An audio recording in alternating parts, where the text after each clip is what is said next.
আমরা এখন আমাদের একটু নিজেদের শ্রেণীবিন্যাসের সাথে আসলে পরিচিত। নিজেদের শ্রেণীবিন্যাস মানে অর্থ হচ্ছে কি, আমরা নিজেরা যে কর্ডেটা পর্বের প্রাণী, সেই কর্ডেটা পর্বের একটা আলাদা শ্রেণীবিন্যাস আছে। এটাও কিন্তু হেকম্যান এট এল অনুসৃত, এবং ওইটার দরকার নেই তোমাদের মার্ক করার। বাট আমরা এই যে আমাদের যে শ্রেণীবিন্যাস আছে, শ্রেণীবিন্যাসের প্রত্যেকটা জিনিসই দাগায় ফেলবো। খুবই ইম্পর্টেন্ট আমাদের জানার জন্য, মানে আমাদের পরীক্ষার জন্য।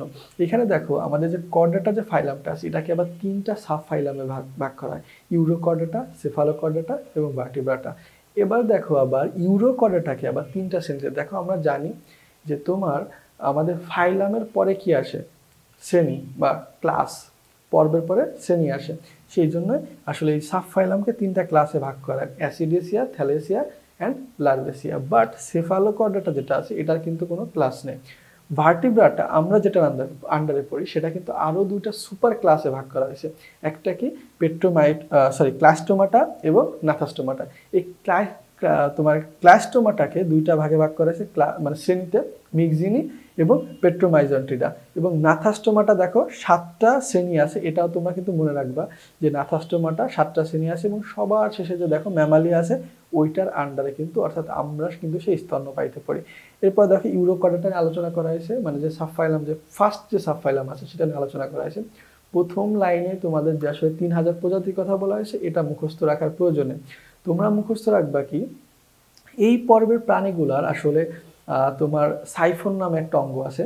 এই সাইফন অঙ্গটা এরা আসলে কিন্তু মানে ফোয়ারার মতো পানি ছুটতে ব্যবহার করে, অর্থাৎ সাগরে ম্যাক্সিমাম থাকে, এবং সাগরে এরা আসলে তোমার ফোয়ারার মতো উপর দিকে পানি ছড়ে বলে এদেরকে সাগর ফোয়ারা বলে। দেখো 2টা কিওয়ার্ডের দিকে মেনলি খেয়াল রাখবা, এদের সাইফন আছে এবং সাগর ফোয়ারা এদেরকে বলা হয়। ইউরোকর্ডাটার যে বৈশিষ্ট্যগুলো আছে, সেই বৈশিষ্ট্যগুলোর মধ্য থেকে আমরা শুধুমাত্র আসলে 3 নম্বর যে বৈশিষ্ট্য আছে, অর্থাৎ সেলুলোজ নির্মিত টিউনিক বা টেস্ট নামক একটা আচ্ছাদন থাকে এদের দেহে।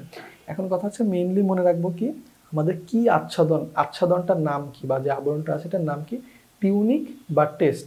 কোন পদার্থ দিয়ে তৈরি? সেলুলোজ। এটা চাইলেও তোমরা লিখতে পারো বা না চাইলেও লিখতে পারো। যেরকম আমরা জানি যে কোনো ধরনের আবরণ নর্মালি কিন্তু সেলুলোজ দ্বারা তৈরি হয়। যেরকম আমাদের আমাদের যে তোমার আসলে আমাদের যে উদ্ভিদের যে চারপাশে যে আবরণটা আছে, ওইটাও সেলুলোজ দ্বারা তৈরি হয়। সেরকমভাবে মনে রাখতে পারো, বাট মেইনলি ইম্পর্টেন্ট কোন আচ্ছাদন দ্বারা আবৃত? টিউনিক বা টেস্ট। এর নিচে দেখো আমাদের ক্লাসগুলার যে বৈশিষ্ট্যগুলার কথা বলা আছে বা বিভিন্ন উদাহরণ আছে, এগুলা কিন্তু আমাদের প্রয়োজন না।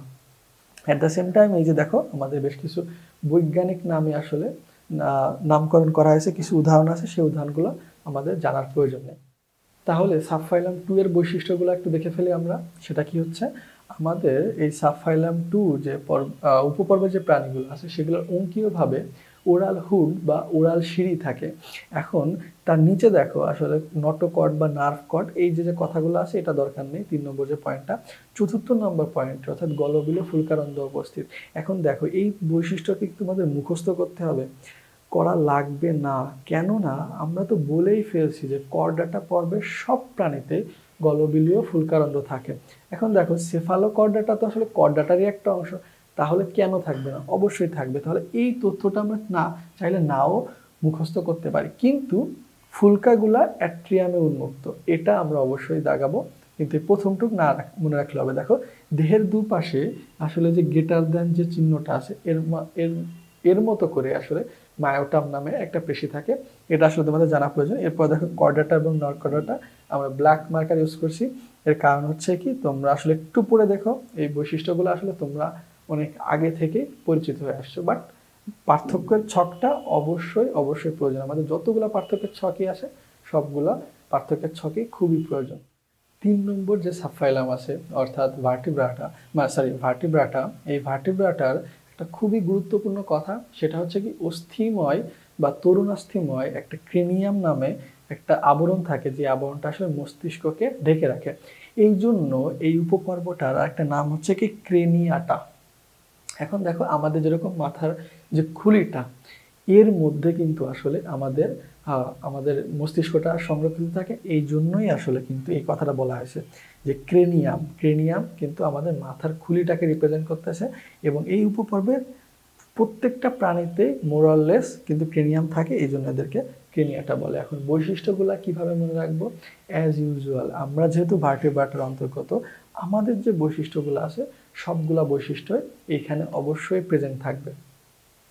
এখন তোমরা চাইলে সবগুলো বৈশিষ্ট্য ইম্পর্টেন্ট, তোমরা চাইলে মার্ক করতেও পারো, বাট নিজেদেরকে রিল্যাক্স রাখার জন্য বা তোমাদের সিলেবাসটা একটু শর্ট করার জন্য তোমরা নাও দেখাতে পারো। কেননা তোমরা তোমাদের নিজেদের বৈশিষ্ট্যগুলো অবশ্যই জানো। এর বাইরে জাস্ট একটা জিনিসই জেনে রাখো যে আমরা আগে যখন জানছিলাম যে আমাদের আমরা যে আসলে কর্ডেটা পর্বের প্রাণী আছে তাদের ফুলকারন্ধ্র আছে। এখন এই ফুলকারন্ধ্রের সংখ্যা ভার্টিব্রা যে উপপর্বটা আছে সেই উপপর্বতে কত করে?